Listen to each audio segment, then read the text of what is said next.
সবাইকে আমরা স্বাগত জানাচ্ছি। ইসকনের ভক্তরা কিভাবে মালা জপ করে আপনারা সবাই দেখে নিন, এবং সমস্ত বাংলার ভক্তদেরকে, সমস্ত ভারতের ভক্তবৃন্দদেরকে আমরা অনুরোধ করছি যাতে তারা সবাই হরে কৃষ্ণ মহামন্ত্রের নাম জপ করে, কারণ এটা হচ্ছে ভগবানের পবিত্র নাম, ভগবান কৃষ্ণের নাম, ভগবান রামের নাম, এবং তার মাধ্যমে আমরা এটা বৈদিক মন্ত্র, হ্যাঁ, কলি সন্তরণ উপনিষদে এটা দেওয়া আছে কি যদি এই মন্ত্র কেউ কলিকালে জপ করে তাহলে সে তার পবিত্র নাম ভগবানের উচ্চারণ করতে করতে সে ভগবত ধামে ফিরে যাবে। এবং আমরা তার সবাইকে শেখাচ্ছি যে কিভাবে এই ভগবানের নামকে জপ করতে হয়। তো এই দেখুন, এটা হচ্ছে মালা। এই মালার মধ্যে 108টা গুটি আছে, আর একটা আছে, আর একটা উপর একটা গুটি আছে যেটার সাথে শিখা ঝোলানো আছে। এটাকে বলা হয় রাধা কৃষ্ণের যুগল অবতার। এবং বাকি যারা সবাই কি হচ্ছে, বাকিরা হচ্ছে 108টা সখী।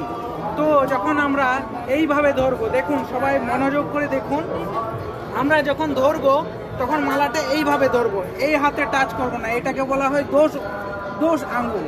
এই তর্জনীটাকে বলা হয় দোষ আঙ্গুল, এবং এই তর্জনী দিয়ে আমরা কখনোই টাচ করব না মালাকে, আমরা এইভাবে মালা ধরবো।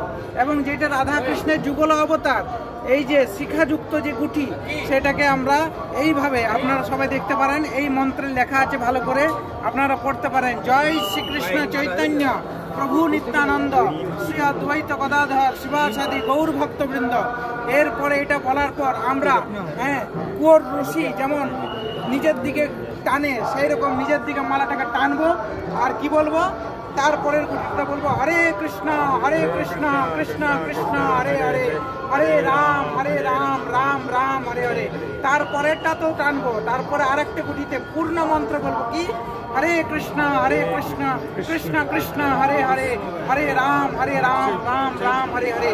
এইভাবে আমরা কুয়োর রশির মতো নিজের দিকে টানতে টানতে টানতে টানতে প্রত্যেকটা মালাতে জপ করতে করতে করতে করতে যখন 108 নাম্বার গুটিতে আমরা চলে আসব, তারপরে কিন্তু এটাকে আমরা কিন্তু এই রাধা কৃষ্ণের যুগল অবতার যে গুটি, সেই গুটিটাকে আমরা কিন্তু ডিঙবো না। আমরা কি করব, যেই রাস্তায় এসেছি সেই রাস্তায় আমরা পুনরায় আরো চলে যাব। সেই জন্য এই মালাটাকে ঘুরিয়ে নেব। তারপর আমরা বলবো জয় শ্রীকৃষ্ণ চৈতন্য প্রভু নিত্যানন্দ শ্রী অদ্বৈত গদাধর শিবাসাদি গৌর ভক্তবৃন্দ। তারপর সেই পুনরায় হরে কৃষ্ণ কৃষ্ণ কৃষ্ণ হরে হরে, হরে রাম রাম রাম হরে হরে। শ্রী চৈতন্য মহাপ্রভু, যিনি বাংলার নবদ্বীপে জন্মগ্রহণ করেছেন, উনি আমাদের আরাধ্য দেবতা এবং ভগবান শ্রীকৃষ্ণের স্বয়ং অবতার। এবং তিনি কি বলেছেন, তিনি বলেছেন যদি কেউ হরে কৃষ্ণ মহামন্ত্রের নাম জপ করে, সে যদি একবার জপ করে সে বৈষ্ণব, আর সে ভগবত ধাম যাওয়ার উপযোগী। বলতে এক কৃষ্ণ নামে যত পাপ করে, পাপীর সাধ্য নাই তত পাপ করে।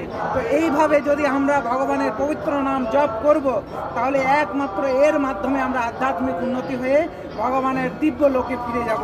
এবং আমাদেরকে এই যে ত্রিতাপ দুঃখ আমাদেরকে ভোগ করতে হবে না, আমরা এই জড়জগতার দুঃখ ভোগ করতে চাই না, আমরা সবাই ভগবত ধাম যেতে চাই। জয় শ্রীরাম, হরে কৃষ্ণ। আপনার নামটা? আমার নাম হচ্ছে সুবাহু শ্যামসুন্দর দাস। আমি ইসকন ভোপাল বিওয়াইসি মন্দিরে ভোপালে থাকি।